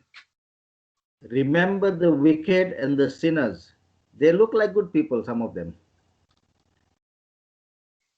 ਇਹ ਜਿਹੜੇ ਦੁਸ਼ਟ ਹੁੰਦੇ ਨੇ ਜਾਂ ਪਾਪੀ ਹੁੰਦੇ ਨੇ, ਹਰ ਇੱਕ ਮਾੜਾ ਨਹੀਂ, ਕੋਈ ਚੰਗਾ ਵੀ ਹੋ ਸਕਦਾ। Often some of them could be your friends. They could be your people that work at your workplace. They could be people in the church. ਉਹ ਕਈ ਵਾਰ ਏਦਾਂ ਦੇ ਲੋਕ ਜਿਹੜੇ ਹੁੰਦੇ ਨੇ ਉਹ ਤੁਹਾਡੇ ਦੋਸਤ ਵੀ ਹੁੰਦੇ ਨੇ, ਹੋ ਸਕਦਾ ਤੁਹਾਡੇ ਕੰਮ ਦੇ ਉੱਤੇ ਹੋਣ ਏਦਾਂ ਦੇ ਲੋਕ, ਜਾਂ ਹੋ ਸਕਦਾ ਚਰਚ ਦੇ ਵਿੱਚ ਹੋਣ ਜਿਹੜੇ ਤੁਹਾਡੇ ਵੱਡੇ ਵਧੀਆ ਮਿੱਤਰ ਹੋਣ। So you need to know the pathway which is right. Who is guiding you in the right pathway? ਤੁਹਾਨੂੰ ਚੁਣਨਾ ਜ਼ਰੂਰਤ ਹੈ ਕਿ ਕਿਹੜਾ ਜਿਹੜਾ ਸਹੀ ਹੈ, ਜਿਹੜਾ ਤੁਹਾਨੂੰ ਸਹੀ ਰਾਹ ਤੇ ਲੈ ਕੇ ਜਾ ਸਕੇ। These people could be tempting you to go for overtime on work Sundays. Don't go to church. Don't go for meetings. Come on, let's go to work. Let's make more money. ਕਈ ਵਾਰ ਉਹਨਾਂ ਲੋਕਾਂ ਤੋਂ ਥੋੜਾ ਜਿਹਾ ਦੂਰ ਰਹਿਣ ਦੀ ਜ਼ਰੂਰਤ ਹੈ ਜਿਹੜੇ ਤੁਹਾਨੂੰ ਇਦਾਂ ਦੇ ਉਤਸ਼ਾਹਿਤ ਕਰਨ ਕਿ ਓਵਰ ਟਾਈਮ ਕਰ, ਕੋਈ ਗੱਲ ਨਹੀਂ, ਜਾਂ ਸੰਡੇ ਨੂੰ ਚਰਚ 'ਚ ਨਾ ਜਾ, ਤੂੰ ਕੰਮ ਤੇ ਆ, ਪੈਸਾ ਕਮਾ, ਗੱਲ ਕਰ, ਮਤਲਬ ਇਦਾਂ ਦੀਆਂ ਗੱਲਾਂ ਕਰਨ। This way belongs to the world side of things. ਇਹ ਜਿਹੜੇ ਰਾਹ ਨੇ, ਜਿਹੜੇ ਇਦਾਂ ਦੇ ਹੁੰਦੇ ਨੇ ਰਾਹ, ਇਹ ਰਾਹ ਨੇ ਜਿਹੜੇ, ਇਹ ਰਾਹ ਦੁਨੀਆ ਦੇ ਨੇ ਜਿਹੜੇ ਉਹ ਤੁਹਾਨੂੰ ਦੱਸ ਰਹੇ ਹੁੰਦੇ ਨੇ। Ask yourself this question: is this step taking me in line with God's word? ਉਸ ਸਮੇਂ ਜਦੋਂ ਇਦਾਂ ਦੀ ਸਥਿਤੀ ਆ ਜਾਂਦੀ ਹੈ ਤਾਂ ਉਸ ਸਮੇਂ ਆਪਣੇ ਆਪ ਨੂੰ ਇੱਕ ਕੁਐਸਚਨ ਕਰੋ ਤੇ ਪੁੱਛੋ ਕਿ ਸੱਚਮੁੱਚ ਜਿਹੜੇ ਰਾਹ ਤੇ ਇਹ ਸਾਨੂੰ ਕਹਿ ਰਹੇ ਨੇ ਕਿ ਇਹ ਰਾਹ ਨੇ ਜਿਹੜੇ ਰੱਬ ਦੇ ਰਾਹ ਨੇ ਜਾਂ ਪਰਮੇਸ਼ਰ ਦੇ ਰਾਹ ਨੇ ਜਾਂ ਨਹੀਂ, ਜਾਂ ਦੁਨੀਆ ਦੇ। Or is it taking me into the world side of things? ਜਾਂ ਕਿ ਸਾਨੂੰ ਇਹ ਉਸ ਚੀਜ਼ ਵੱਲ ਤਾਂ ਨਹੀਂ ਧੱਕ ਰਹੇ ਜੋ ਪਰਮੇਸ਼ਰ ਦੇ ਕੰਮ ਨੇ। Where is God in this choice that you make? ਇਹ ਤੁਹਾਡੇ ਤੇ ਨਿਰਭਰ ਕਰਦਾ ਕਿ ਤੁਹਾਡੀ ਪਸੰਦ ਕਿਹੜੀ ਹੈ, ਲੋਕਾਂ ਦੇ, ਦੁਨੀਆ ਦੇ ਕੰਮਾਂ ਦੀ ਜਾਂ ਪਰਮੇਸ਼ਰ ਦੇ ਕੰਮਾਂ ਦੀ। Amen. Amen. That was point number 4. Point number 5 is keep good company. Point number 4 was do not follow the way of the world. Point 4 was do not follow the way of the world. Okay. ਚੌਥਾ ਜਿਹੜਾ point ਸੀ ਉਹ point ਇਦਾਂ ਦਾ ਸੀਗਾ ਕਿ ਜਿਹੜੇ ਉਹ ਰਾਹ ਨੇ ਜਿਹੜੇ ਦੁਨੀਆ ਦੇ ਉਹਨਾਂ ਨੂੰ ਨਾ ਚੂਜ਼ ਕਰੋ। Okay. ਤੇ ਹੁਣ ਆਪਾਂ ਪੰਜਵਾਂ ਪੁਆਇੰਟ ਬਾਰੇ ਕਰਾਂਗੇ। Point number 5 is keep good company. ਪੰਜਵਾਂ ਪੁਆਇੰਟ ਹੈ ਹਮੇਸ਼ਾ ਜਿਹੜਾ ਆਪਣਾ ਆਸ-ਪਾਸ ਦਾ ਕਹ ਲੋ ਕੰਪਨੀ ਹੈ ਉਹ ਸਹੀ ਹੋ। Yeah. One of the best ways to follow God's path and not the way of the world is to choose good company. ਤੇ ਜਦੋਂ ਤੁਸੀਂ ਪਰਮੇਸ਼ਰ ਦੇ ਰਾਹਾਂ ਤੇ ਚੱਲਣ ਦੀ ਸੋਚਦੇ ਹੋ ਚਾਹੁੰਦੇ ਹੋ ਤਾਂ ਸਭ ਤੋਂ ਵਧੀਆ ਚੀਜ਼ ਇੱਕ ਹੀ ਹੈ ਉਸ ਸਮੇਂ ਕਿ ਪਰਮੇਸ਼ਰ ਦੇ ਰਾਹਾਂ ਤੇ ਚੱਲਣ ਦੇ ਲਈ ਨਾ ਆਸਾਨੀ ਦਾ ਤਰੀਕਾ ਕੀ ਹੈ ਕਿ ਚੰਗਾ ਜਿਹੜਾ ਤੁਹਾਡਾ ਮਾਹੌਲ ਹੈ ਚੰਗੇ ਲੋਕਾਂ ਦੀ ਕੰਪਨੀ ਹੈ ਉਹਦੇ ਵਿੱਚ ਜਾਓ। If you surround yourself with the people who make poor choices or bad choices, if you surround yourself with people who make poor choices, ਜੇ ਤੁਹਾਡੀ ਜਿਹੜੀ ਪਸੰਦ ਹੈ ਇਦਾਂ ਦੇ ਲੋਕਾਂ ਦੇ ਨਾਲ ਹੋਣੀ ਸ਼ੁਰੂ ਹੋ ਜੂਗੀ ਜਿਹੜਿਆਂ ਦਾ ਇਰਾਦਾ ਸਹੀ ਨਹੀਂ ਹੈਗਾ ਕਿ ਗਲਤ ਹੈ ਸਹੀ ਨਹੀਂ ਹੈਗਾ ਤੇ ਫਿਰ ਤੁਸੀਂ ਕੀ ਦੇਖੋਗੇ? who follow the way of the world and they are not interested in growing with Christ. ਤੇ ਫਿਰ ਉਹਨਾਂ ਦੀ ਜਿਹੜੀ ਪਸੰਦ ਵੀ ਕਿੱਦਾਂ ਦੀ ਹੋਊਗੀ ਇਦਾਂ ਦੇ ਲੋਕਾਂ ਦੀ ਉਹ ਪਰਮੇਸ਼ਰ ਦੇ ਰਾਹਾਂ ਤੇ ਨਹੀਂ ਚੱਲਣਗੇ ਉਹ ਉਹਨਾਂ ਦੀ ਪਸੰਦ ਕਿਉਂ ਜਿਹੜੇ ਦੁਨੀਆ ਦੇ ਕੰਮ ਨੇ ਤੇ ਦੁਨੀਆ ਦੀ ਪਸੰਦ ਹੈ ਉਹ ਉਸ ਤਰ੍ਹਾਂ ਦੇ ਰਾਹਾਂ ਤੇ ਚੱਲਣ ਤੁਹਾਨੂੰ ਵੀ ਲੈ ਕੇ ਜਾਣਗੇ। Make sure you have good Christian role models and friends to guide you and to lead you. ਹਮੇਸ਼ਾ ਇਸ ਗੱਲ ਨੂੰ ਯਾਦ ਰੱਖੋ ਕਿ ਤੁਸੀਂ ਇੱਕ ਰੋਲ ਮਾਡਲ ਇੱਕ ਏਦਾਂ ਦੇ ਲੋਕਾਂ ਦੇ ਵਿੱਚ ਬੈਠੋ ਜਿਹੜੇ ਮਸੀਹਤ ਜ਼ਿੰਦਗੀ ਨੂੰ ਜਾਣਦੇ ਹੋਣ ਮਸੀਹਤ ਦੇ ਲੋਕ ਹੋਣ ਤੇ ਜਿਹੜੇ ਤੁਹਾਨੂੰ ਸਹੀ ਗਾਈਡ ਕਰਨ ਸਹੀ ਸਿੱਖਿਆ ਦੇ ਸਕਣ ਕਿ ਤੁਸੀਂ ਪਰਮੇਸ਼ਰ ਦੇ ਰਾਹ ਤੇ ਚੱਲੋ। That's why it is important for every one of you to lead a good life, so people will see the difference in you. ਇਸੇ ਕਰਕੇ ਇਹ ਇੱਕ ਚੰਗੀ ਚੀਜ਼ ਹੈ ਕਿ ਤੁਸੀਂ ਮਸੀਹ ਜ਼ਿੰਦਗੀ ਦੇ ਵਿੱਚ ਇੱਕ ਮਸੀਹ ਤੌਰ ਤੇ ਆਪਣੀ ਜ਼ਿੰਦਗੀ ਨੂੰ ਬਿਲਕੁਲ ਸਹੀ ਤਰੀਕੇ ਚੱਲੋ ਤਾਂ ਕਿ ਤੁਸੀਂ ਇੱਕ ਕੀ ਹੈ ਉਹਨਾਂ ਦੀਆਂ ਜ਼ੁਬਾਨਾਂ ਦੇ ਵਿੱਚ ਇੱਕ ਮਸੀਹਤ ਜ਼ਿੰਦਗੀ ਦੀ ਇੱਕ ਐਗਜ਼ਾਮਪਲ ਵੀ ਬਣ ਸਕੋ। So this is also very important for the people that are in leadership of a church. Today we have frontline helpers, encouragers, dekbal. It is very important for every one of these people to lead and be a good role model. ਤੇ ਹੁਣ ਅਸੀਂ example ਕਰਦੇ ਹਾਂ ਜਿਵੇਂ church ਦੇ ਵਿੱਚ leadership team ਹੈ ਜਾਂ ਫਰੰਟਲਾਈਨ ਟੀਮ ਹੈ ਹੈਲਪਰ ਟੀਮ ਹੈ ਐਨਕਰੇਜ ਹੈ ਜਾਂ ਜਿਹੜੇ ਦੇਖਭਾਲ ਲੋਕ ਨੇ ਠੀਕ ਹੈ ਉਹ ਉਹਨਾਂ ਦਾ ਜਿਹੜਾ ਜ਼ਿੰਦਗੀ ਦਾ ਤਰੀਕਾ ਉਸ ਤਰ੍ਹਾਂ ਦਾ ਹੋਣਾ ਚਾਹੀਦਾ ਕਿ ਉਹ ਸੱਚਮੁੱਚ ਇੱਕ ਉਦਾਹਰਨ ਬਣ ਸਕਣ ਲੋਕਾਂ ਦੇ ਲਈ ਕਿ ਅਸੀਂ ਮਸੀਹ ਜ਼ਿੰਦਗੀ ਨੂੰ ਜੀ ਰਹੇ ਹਾਂ। Amen. We are learning from Psalms. This is what Psalms is saying. From the book of Psalms, chapter 1, verse 1. We're learning from what it says there. So these are the points that we picked up from there. ਤੇ ਅਸੀਂ ਸਿੱਖ ਰਹੇ ਹਾਂ ਜ਼ਬੂਰਾਂ ਦੀ ਪੋਥੀ ਉਹਦੇ ਇੱਕ chapter ਦੀ ਪਹਿਲੀ ਆਇਤ ਤੋਂ ਜੋ ਵਚਨ ਦੇ ਵਿੱਚ ਲਿਖਿਆ ਸੀ ਸਿਰਫ ਉਸ ਪੁਆਇੰਟ ਨੂੰ ਲੈ ਕੇ ਉਹਨਾਂ ਦੇ ਉੱਤੇ ਗੱਲਬਾਤ ਕਰ ਰਹੇ ਤੇ ਅਸੀਂ ਦੇਖ ਰਹੇ ਤੇ ਸਿੱਖ ਰਹੇ ਹਾਂ। So we spoke about walk and stand. Stand in the way of sinners is not do wrong things.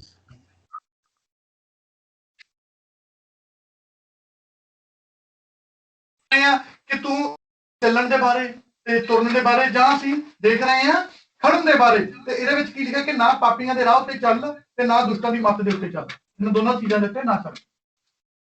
The third one is sit. It says in the Bible, and sit in the company of mockers.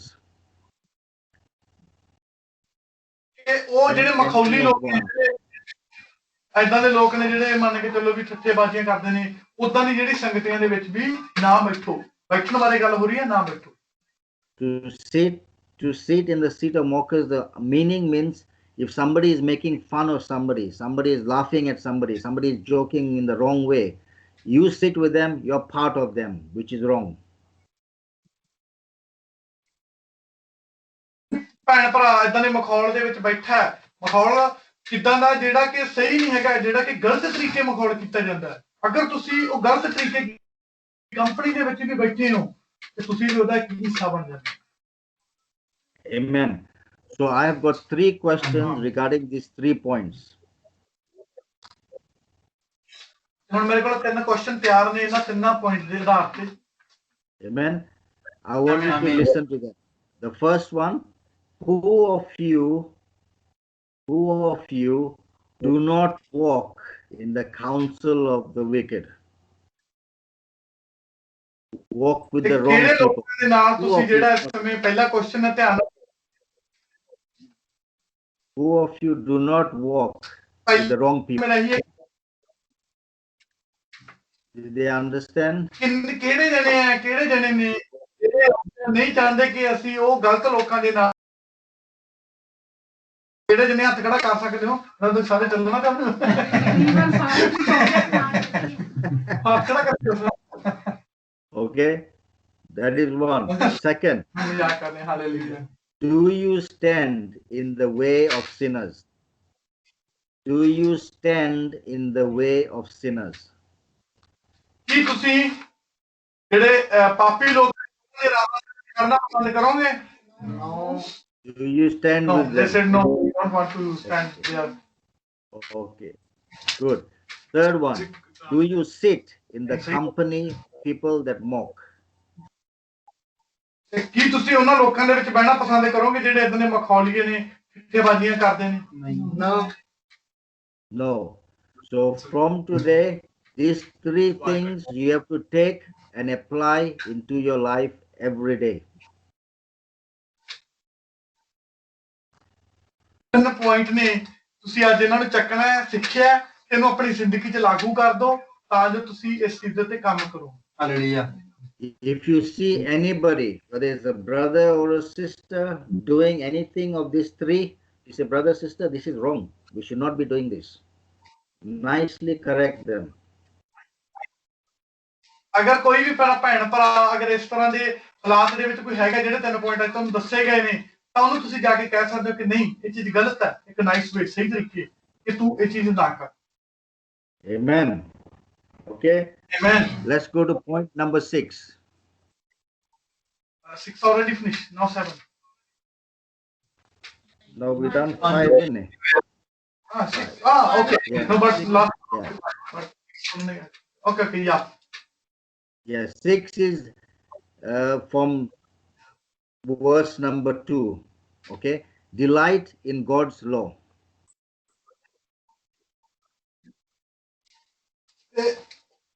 Number 2, right, brother? To delight in God's law. If you read verse number 2, the first line, what it says, but his delight is in the law of the Lord. दूसरा point ਵਿੱਚ ਲਿਖਿਆ ਹੋਇਆ ਕੀ ਲਿਖਿਆ ਹੈ ਕਿ ਪਰ ਯਹੋਵਾ ਦੀ ਵਿਵਸਥਾ ਵਿੱਚ ਮਗਨ ਰਹਿੰਦਾ। To delight in God's law is to know God's word intimately and to surrender to him.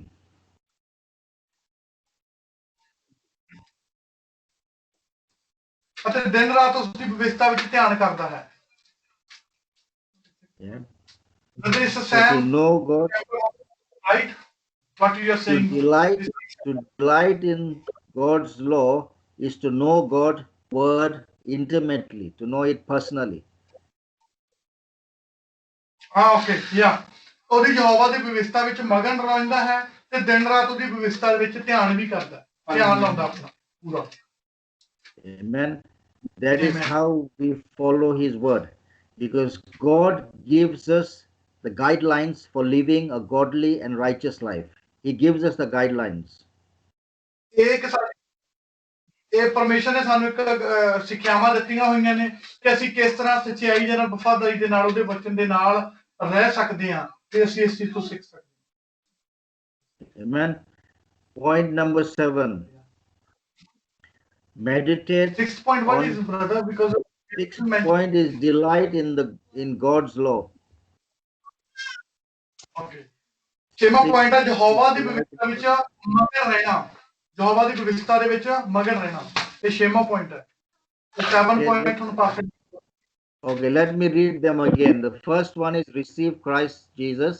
Point 1. Point 2 is learn and be instructed. The third one is have a grateful heart. Yeah. Can you hear me, David? Yes, Pastor, I hear you. ਪਹਿਲੀ ਚੀਜ਼ ਹੈਗੀ ਹੈ ਕਿ ਪਰਮੇਸ਼ਰ ਨੂੰ ਕਬੂਲ ਕਰਨਾ, ਠੀਕ ਹੈ। ਦੂਸਰੀ ਚੀਜ਼ ਨੂੰ ਉਹ ਤੋਂ ਸਿੱਖਣਾ ਜੋ ਉਹਨਾਂ ਨੇ ਕਿਹਾ। Yes, brother, third one. Have a grateful heart. ਤੇ ਇੱਕ ਆਪਣਾ ਜਿਹੜਾ ਚੰਗਾ ਦਿਲ ਹੋਣਾ। Fourth one, do not follow the way of the world. ਤੇ ਚੌਥੀ ਚੀਜ਼ ਕੀ ਹੈ ਉਹ ਰਾਹ ਜਿਹੜੇ ਦੁਨੀਆ ਦੇ ਨੇ ਨੂੰ ਨਾ ਫੋਲੋ ਕਰੋ। Fifth one is keep good company. ਪੰਜਵੀਂ ਚੀਜ਼ ਚੰਗਿਆਂ ਲੋਕਾਂ ਦੀ ਜਿਹੜੀ ਕੰਪਨੀ ਹੈ ਤੁਸੀਂ And the sixth one is delight in God's law. ਛੇਵੀਂ ਚੀਜ਼ ਯਹੋਵਾ ਦੀ Delight in God's law. ਮਗਨ ਰਹੋ। Okay. The seventh one is meditate on the scripture, on the word of God. ਤੇ ਸੱਤਵੀਂ ਚੀਜ਼ ਕੀ ਆ? ਪੂਰਾ ਜਿਹੜਾ ਆਪਣਾ ਧਿਆਨ ਹੈ, ਪੂਰਾ ਮੈਡੀਟੇਟ ਕਰਨਾ, ਪੂਰਾ ਧਿਆਨ ਲਾਉਣਾ ਪਰਮੇਸ਼ਰ ਦੇ ਵਚਨ ਦੇ ਵੱਲ। Okay. Read verse number 2. Read verse number 2.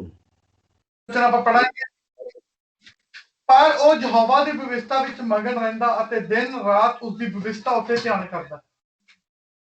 Okay.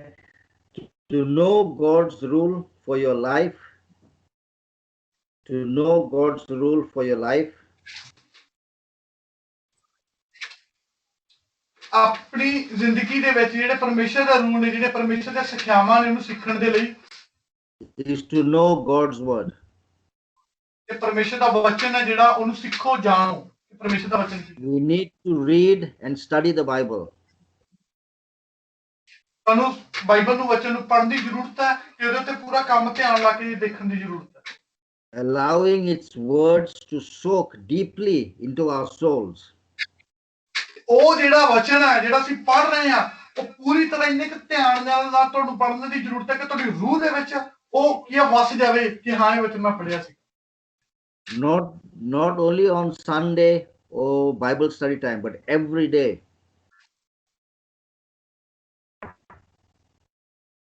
ਜਿਹੜਾ ਸੰਡੇ ਦਾ ਨਹੀਂ ਹੋਣਾ ਜ਼ਰੂਰੀ ਆ, ਇਹ ਹਰ ਦਿਨ ਤੁਸੀਂ ਉਸ ਨੂੰ ਪੜ੍ਹੋ ਤੇ ਧਿਆਨ ਦਿਓ। Amen.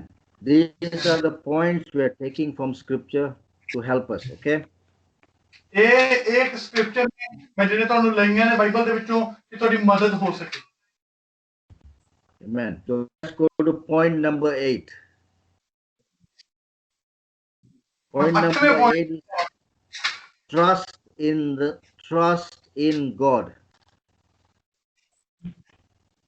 ਤੇ ਜਿਹੜਾ ਵਿਸ਼ਵਾਸ ਹੈ ਉਹ ਪਰਮੇਸ਼ਰ ਦੇ ਵਿੱਚ ਰੱਖੋ। ਇਹ 8ਵਾਂ ਪੁਆਇੰਟ ਹੈ। Okay. That is in Jeremiah chapter 17 verse 7. Yeah. Jeremiah 17 verse 7. ਇਹ ਜਿਹੜਾ 8ਵਾਂ ਪੁਆਇੰਟ ਹੈ ਉਹ ਜਰਮਾਇਆ ਦੀ ਕਿਤਾਬ ਦੇ ਵਿੱਚ, ਜਰਮਾਇਆ ਨਵੀ ਦੀ ਕਿਤਾਬ ਹੈ ਜਿਹੜੀ ਉਹਦੇ 17ਵੇਂ ਦੀ 7 ਆਇਤ ਦੇ ਵਿੱਚ ਹੈ।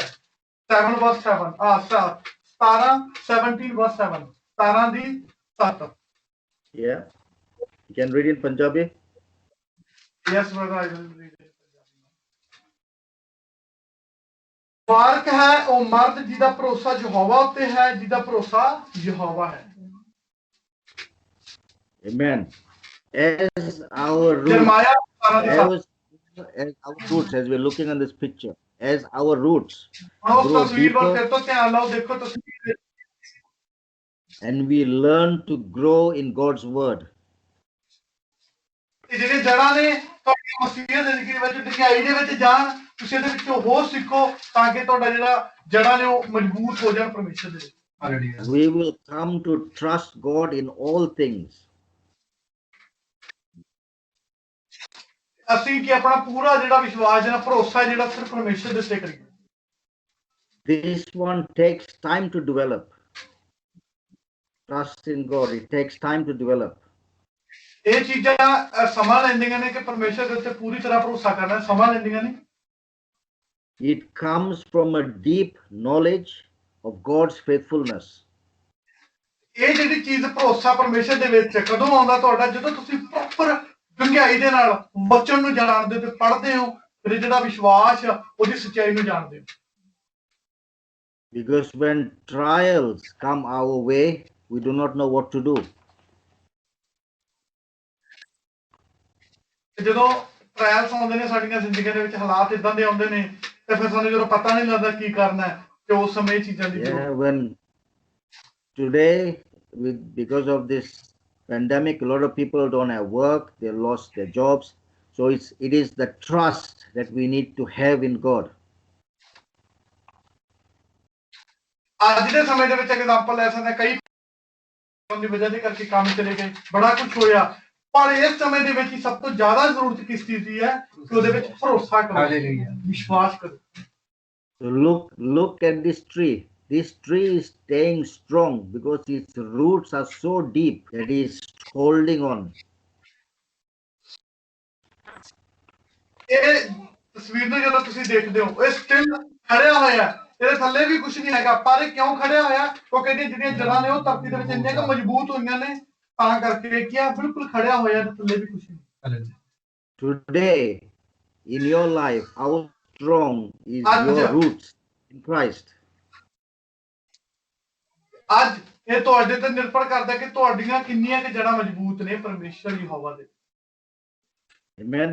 Because the Amen. stronger your roots are, the stronger you will get.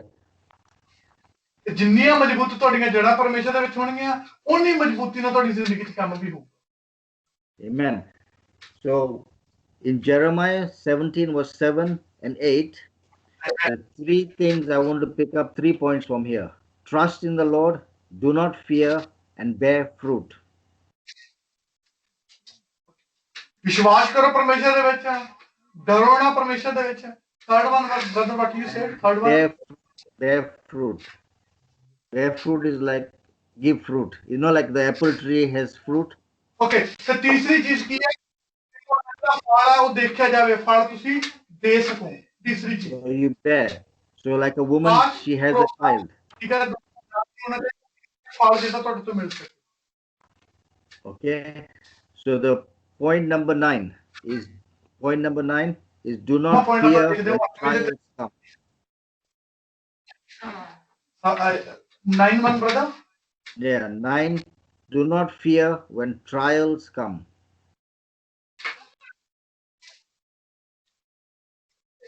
ਤੇ ਨੌਵੀਂ ਚੀਜ਼ ਹੁਣ ਅਸੀਂ ਦੇਖਦੇ, ਕਦੇ ਵੀ ਡਰੋ ਨਾ ਜਾਂ ਘਬਰਾਓ ਨਾ ਜਦੋਂ ਵੀ ਹਾਲਾਤ ਜਾਂ ਟ੍ਰਾਇਲਸ ਕੁਝ ਤੁਹਾਡੀ ਜ਼ਿੰਦਗੀ ਦੇ ਵਿੱਚ ਆਉਣ।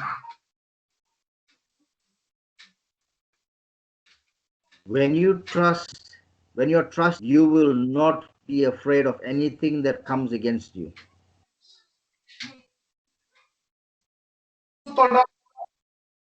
ਜਦੋਂ ਤੁਹਾਡਾ ਪੂਰਾ ਵਿਸ਼ਵਾਸ, ਪੂਰਾ ਭਰੋਸਾ ਪਰਮੇਸ਼ਰ ਦੇ ਵਿੱਚ ਹੋ ਜਾਵੇ, ਫਿਰ ਜਿਹੜਾ ਡਰ ਆ ਤੁਹਾਡੇ ਵਿੱਚ ਨਹੀਂ ਆਊਗਾ। ਫਿਰ ਹਾਲਾਤ ਜਾਂ ਟ੍ਰਾਇਲਸ ਜ਼ਿੰਦਗੀ ਦੇ ਵਿੱਚ ਉਸ ਦੀ ਪਰਵਾਹ ਨਹੀਂ ਹੁੰਦੀ। The Christian life is not an easy life. ਮਸੀਹ ਜ਼ਿੰਦਗੀ ਆਸਾਨੀ ਵਾਲੀ ਜ਼ਿੰਦਗੀ ਨਹੀਂ ਹੈਗੀ। A deep-rooted faith will preserve you, will hold you strong in the trials of life. ਇਹ ਜਿਹੜੀ ਮਜ਼ਬੂਤੀ ਦੇ ਜੜ੍ਹਾਂ ਤੁਹਾਡੀਆਂ ਪਰਮੇਸ਼ਰ ਦੇ ਵਿੱਚ ਨੇ, ਇਹ ਤੁਹਾਨੂੰ ਉਸ ਤਰ੍ਹਾਂ ਦੇ ਬਣਾਉਂਦੇ ਨੇ ਕਿ ਜਦੋਂ ਵੀ ਟ੍ਰਾਇਲ, ਕੁਝ ਵੀ ਇਦਾਂ ਦੇ ਹਾਲਾਤ ਆ ਜਾਣ, ਤੇ ਤੁਸੀਂ ਮਜ਼ਬੂਤੀ ਨਾਲ ਉੱਥੇ ਡਟੇ ਰਹੋ। Hallelujah. Look at this tree. In the ocean, there is always high tide, low tide. ਜਦੋਂ ਅਸੀਂ ਇਸ ਤਸਵੀਰ ਨੂੰ ਦੇਖਦੇ ਹਾਂ, ਦਰਖਤ ਦੀ ਨੂੰ, ਅਸੀਂ ਦੇਖ ਸਕਦੇ ਹਾਂ ਓਸ਼ਨ, ਸਮੁੰਦਰ ਆ ਜਿਹੜਾ, ਉਹ ਇਹਦੇ ਵਿੱਚ ਵੱਜਿਆ, ਸਭ ਕੁਝ ਕੱਢ ਦਿੱਤਾ, ਇਹ ਬਿਲਕੁਲ ਖਾਲੀ ਹੋ ਗਿਆ। ਦੇਖੋ ਥੱਲੋਂ। Sometimes they have tornadoes, they have cyclones, they have storms.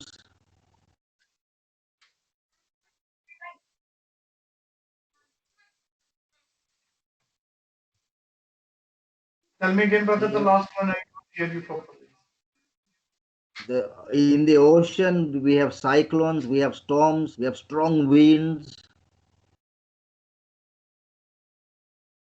ਕਈ ਵਾਰ ਅਸੀਂ ਦੇਖਦੇ ਹਾਂ ਕਿ ਕਾਫੀ ਮਜ਼ਬੂਤੀ ਵਾਲੇ ਤੂਫਾਨ ਵੀ ਆਉਂਦੇ ਨੇ, ਤੇ ਇਹ ਜਿਹੜੇ ਸਮੁੰਦਰੀ ਛੱਲਾਵਾਂ ਵੀ ਆਉਂਦੇ, ਛੱਲਾਂ ਆਉਂਦੀਆਂ ਨੇ, ਜਿਵੇਂ ਖੜਾ ਦਰਖਤ ਮਜ਼ਬੂਤੀ ਨਾਲ ਉੱਥੇ, ਹਨਾ, ਇਹਦੇ ਵਿੱਚ ਆ ਕੇ ਵਾਜਦੀਆਂ ਵੀ ਹੋਣਗੀਆਂ, ਪਰ ਫਿਰ ਵੀ ਉੱਥੇ ਖੜੇ। But you see, this tree is ready for all of that.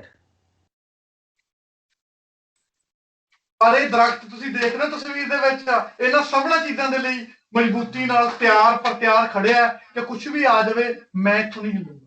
Why is this tree ready for all of that? Why is it ready for anything? Why is it not afraid of anything? ਇਹ ਕਿਉਂ ਤਿਆਰ ਆ?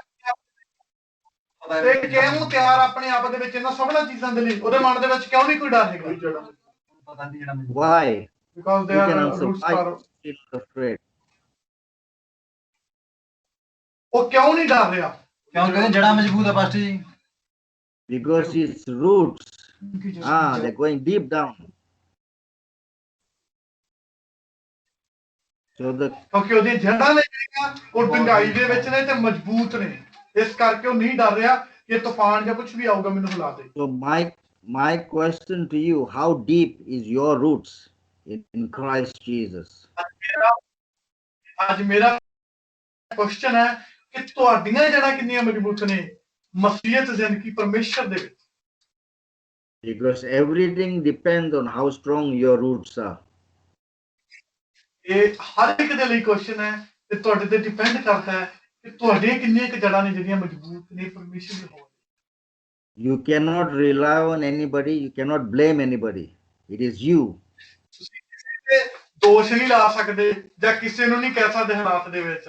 ਇਹ ਤੁਹਾਡੇ ਤੇ ਅੱਜ ਨਿਰਭਰ ਕਰਦਾ ਤੁਹਾਡੀਆਂ ਜੜ੍ਹਾਂ ਕਿੰਨੀਆਂ ਮਜ਼ਬੂਤ ਪਰਮੇਸ਼ਰ ਦੇ ਵਿੱਚ। Amen. Point number 10, Amen. the last point. Bear fruit for the kingdom of God. ਦੇਖਾਂ ਇੱਕ ਫਲ ਦਿਓ ਪਰਮੇਸ਼ਰ ਦੇ ਰਾਜ ਦੇ ਲਈ। Okay. The ultimate goal of a deep-rooted faith is to bear fruit for the kingdom. ਜਿਹੜਾ The ਉਹਦਾ main, ਇੱਕ the last ultimate goal. Ultimate ਕਹ ਲਓ ਵੀ ਜਿਹੜਾ ਗੋਲ ਹੁੰਦਾ, ਜਿਹੜਾ ਤੁਹਾਡਾ ਮਕਸਦ ਹੁੰਦਾ ਹੈ ਪਰਮੇਸ਼ਰ ਦੇ ਰਾਜ ਦੇ ਵਿੱਚ, ਉਹ ਮਕਸਦ ਕੀ ਹੋਣ ਦੀ ਜ਼ਰੂਰਤ ਹੈ ਕਿ ਕੋਈ ਜਿਹੜਾ ਫਲ ਹੈ ਤੁਹਾਡਾ ਤੁਸੀਂ ਉਸ ਰਾਜ ਦੇ ਵਿੱਚ ਦਿਖਾ ਸਕੋ ਪਰਮੇਸ਼ਰ ਦੇ ਵਿੱਚ ਕਿ ਹਾਂ ਮੈਂ ਇਹ ਚੀਜ਼ਾਂ ਲਈਆਂ ਤੇ ਮੈਨੂੰ ਆਹ ਫਲ ਹੈ ਜਿਹੜਾ ਮੈਂ ਪਰਮੇਸ਼ਰ ਨੂੰ ਦੇ ਦਿੱਤਾ। And bring glory to God with our lives. ਆਪਣੀ ਜ਼ਿੰਦਗੀ ਤੋਂ ਪਰਮੇਸ਼ਰ ਦੇ ਨਾਮ ਨੂੰ ਮਹਿਮਾ ਲੈ ਕੇ ਆਓ, ਇਹ ਚੀਜ਼ ਜ਼ਰੂਰੀ ਹੈ। When you live out with faith, when you walk with that faith, you will draw other people to God. ਜਦੋਂ ਤੁਸੀਂ ਵਿਸ਼ਵਾਸ ਨਾਲ ਬੋਲਣਾ, ਜਿਹੜੇ ਭੈਣ ਭਰਾਵਾਂ ਨੇ ਉਹਨਾਂ ਨੂੰ ਵੀ ਤੁਸੀਂ ਮਸੀਹ ਜ਼ਿੰਦਗੀ ਦੇ ਵਿੱਚ ਲੈ ਕੇ ਆਓ। People will notice there's something different about you.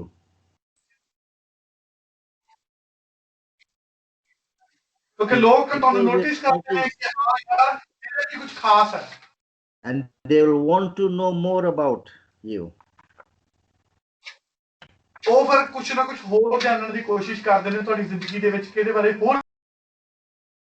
But if your life, every time you are angry, if you're not treating people right, people will run away from you.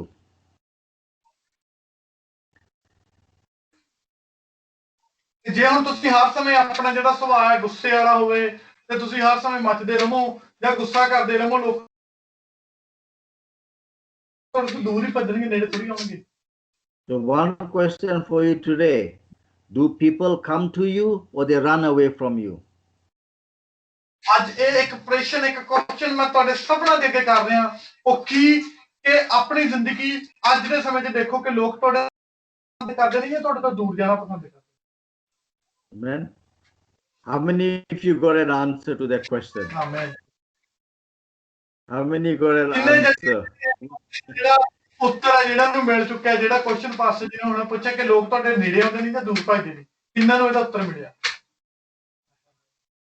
Amen. Okay.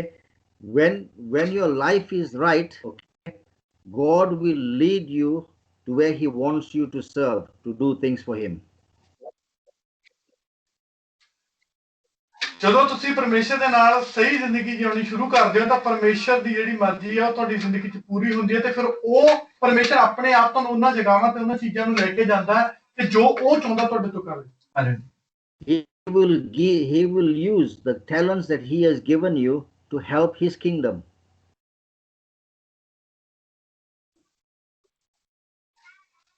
ਜੋ ਵੀ ਕਰਨਾ ਹੈ ਪਰਮੇਸ਼ਰ ਦੇ ਰਾਜ ਦੇ ਲਈ ਕਰੋ।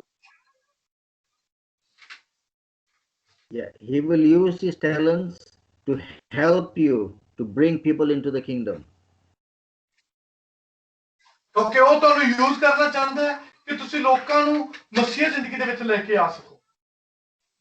So the question is, where is your life today? Are you drawing people or are you pushing people away? ਕਿ ਜੇ ਤੁਹਾਨੂੰ ਉਹ ਯੂਜ਼ ਕਰਨਾ ਚਾਹ ਰਿਹਾ ਤੇ ਤੁਹਾਡੀ ਜ਼ਿੰਦਗੀ ਕਿਸ ਤਰ੍ਹਾਂ ਦੀ ਹੈ ਕਿ ਲੋਕ ਤੁਹਾਡੇ ਨੇੜੇ ਆ ਰਹੇ ਨੇ ਜਾਂ ਤੁਹਾਡੇ ਤੋਂ ਦੂਰ ਜਾ ਰਹੇ ਨੇ? If most of you have like lemon trees in your house in the front, cypress, if you have one that is nice and sweet lemon, nice good, you will eat it. If it is bitter and not good, you will throw it out. ਹੁਣ ਅਸੀਂ example ਲੈਂਦੇ ਆ ਇੱਕ ਨਿੰਬੂ ਦੀ, ਠੀਕ ਹੈ, ਦਰਖਤ ਤੁਹਾਡੇ ਬਾਰਗੇ ਹੈ, ਠੀਕ ਹੈ, ਉਹ ਦਰਖਤ ਨੂੰ ਬਹੁਤ ਸਾਰੇ ਨਿੰਬੂ ਲੱਗੇ ਆ, ਅਗਰ ਉਹ ਸਵਾਦ ਹੋਣਗੇ ਤੁਸੀਂ ਉਹਨੂੰ ਖਾਣ ਨੂੰ ਜਾਓਗੇ ਤੇ ਫਿਰ ਵੀ ਤੋੜੋਗੇ, ਅਗਰ ਉਹ ਸਹੀ ਨਹੀਂ ਹੈਗੇ ਤੁਸੀਂ ਕੀ ਕਿਹਾ ਤੋੜੋਗੇ ਉਹਨੂੰ ਸਿੱਟੋਗੇ ਪਰਾਂ ਕਿ ਨਹੀਂ ਇਹਨੂੰ ਨਹੀਂ ਖਾਣਾ ਮੁੜ ਕੇ ਜਾਓਗੇ ਵੀ ਨਹੀਂ Amen. So it all depends on you, Amen. where you are, and how God will use you. ਇਹ ਤੁਹਾਡੇ ਤੇ ਨਿਰਭਰ So the last point was bear fruit for the kingdom. Last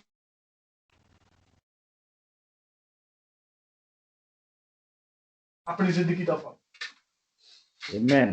So we have spoken about 10 points that are going to help you for your roots to get deeper. ਅੱਜ ਮੈਂ 10 point ਸੀ ਜਿਹੜੇ ਨਾਲ ਮੈਂ ਤੁਹਾਡੀ ਮਦਦ ਕੀਤੀ ਕਿ ਤੁਸੀਂ ਪਰਮੇਸ਼ਰ ਦੇ ਵਿੱਚ ਮਜ਼ਬੂਤੀ ਨਾਲ ਵੱਧ ਸਕੋ ਤੇ ਕੁਝ ਕਰ ਸਕੋ If anybody online has not got these pictures, you can ask David and he will send them to you so that you can see for yourself and understand what we are talking about. Yeah, sure, brother.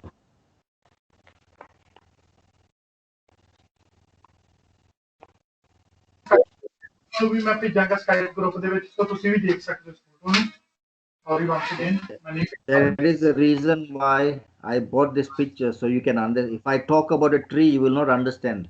So you can see the picture and understand what the meaning is. ਤੇ ਇਸੇ ਕਰਕੇ ਜਿਹੜੀ ਮੈਂ ਤਸਵੀਰ ਤੁਹਾਡੇ ਸਾਹਮਣੇ ਲੈ ਕੇ ਆਇਆ ਤਾਂ ਕਿ ਤੁਸੀਂ ਤਸਵੀਰ ਨੂੰ ਦੇਖੋ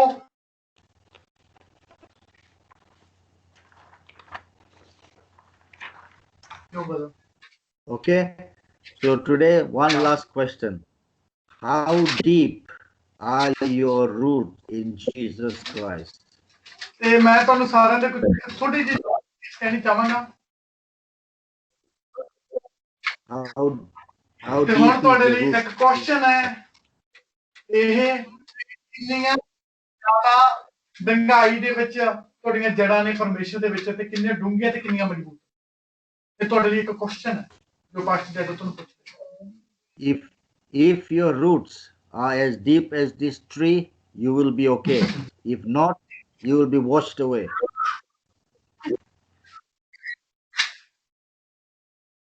ਦੇ ਵਾਂਗੂ ਨੇ ਤਾਂ ਤੁਹਾਨੂੰ ਡਰ ਦੀ ਲੋੜ ਨਹੀਂ ਅਗਰ ਨਹੀਂ ਹੈਗੀਆਂ ਤਾਂ ਕੋਈ ਵੀ ਚੀਜ਼ ਆ ਕੇ ਤੁਹਾਨੂੰ ਹਿਲਾ ਸਕਦੀ Then we'll have to find somebody to go and find you in the sea. ਤੇ ਅਗਰ ਤੁਹਾਡੀਆਂ ਜੜਾਂ ਮਜ਼ਬੂਤ ਨਹੀਂ ਹੈਗੀਆਂ ਤੇ ਕੋਈ ਵੀ ਤੂਫਾਨ ਆ ਗਿਆ ਤੇ ਫਿਰ ਕਿਸੇ ਨੂੰ ਤੁਹਾਨੂੰ ਭੇਜਣਾ ਪੈਣਾ ਕਿ ਤੁਹਾਨੂੰ ਜਾ ਕੇ ਸਮੁੰਦਰ ਚੋਂ ਲੱਭ ਕੇ ਲਿਆ ਸਕੇ So for your own sake, build your roots strong in Jesus Christ. ਤੇ ਤੁਹਾਡੇ ਤੇ ਨਿਰਭਰ ਕਰਦਾ ਕਿ ਜਿਹੜੇ ਤੁਹਾਡੀਆਂ ਜੜਾਂ ਨੇ ਉਹ ਮਜ਼ਬੂਤ ਹੋਣ ਮਸੀਹ ਜ਼ਿੰਦਗੀ ਦੇ ਵਿੱਚ Amen. Amen So I've given you 10 points, okay? What I want everyone to do, just to check that you are listening and that you are learning from this, I want you to put it on a group wherever you are, or you can send it to me. Say, these are the 10